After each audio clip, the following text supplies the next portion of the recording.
cinquantenaire, cette impressionnante bande de motards a traversé Bruxelles pour joindre le salon Automoto au Heysel.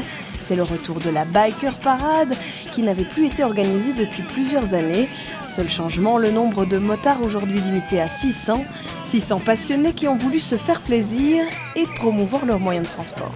On est un groupe de motards libres et notre leitmotiv c'est pas d'alcool mais que du fun quoi. Donc voilà, pour prouver que la moto c'est vraiment un art de vivre, c'est une passion, c'est un kiff total. À l'arrivée, photo de famille pour la FEBIAC et le Motorcycle Council, tous deux organisateurs de la parade. Leur objectif, promouvoir l'utilisation des deux roues motorisées, qui est pour eux le moyen idéal pour circuler en ville et notamment à Bruxelles. Bruxelles où le marché de la moto s'est stabilisé, mais où ce sont surtout les scooters qui ont raflé une grosse part du marché. Je crois que comme moyen de transport, surtout moyen de transport urbain, la moto est absolument capitale. Et d'ailleurs, je crois qu'on devrait véritablement un peu mieux organiser la ville pour permettre justement à la moto de pouvoir circuler de façon plus sûre. Un sentiment partagé par les motards qui voudraient des infrastructures moto plus sécurisées. Aujourd'hui, seule une conduite défensive permet d'éviter le pire.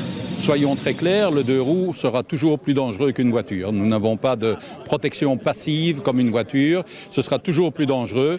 Mais si on suit des cours, si on fait attention, si on roule en défensif comme on dit, on peut passer facilement. Il ne faut pas rouler à 160 à l'heure en ville. On doit rouler aux vitesses réglementaires et on atteindra certainement son travail avant les automobilistes. La moto est en effet le moyen le plus rapide pour circuler à Bruxelles. Les motards ne comprennent donc pas qu'il ne soit pas plus considéré. Bruxelles est engorgée à crever. Avant, c'était des embouteillages 1 heure ou 2 tous les matins. Maintenant, c'est 3-4 heures jusqu'à 10h30, 11h, on est bloqué à Bruxelles. Et ben voilà, il y a la moto, il y a le deux roues motorisé. Qu'on fasse quelque chose, qu'on mette un peu d'argent là-dedans, ça va améliorer la mobilité, ça va améliorer tout simplement la vie de tous les jours.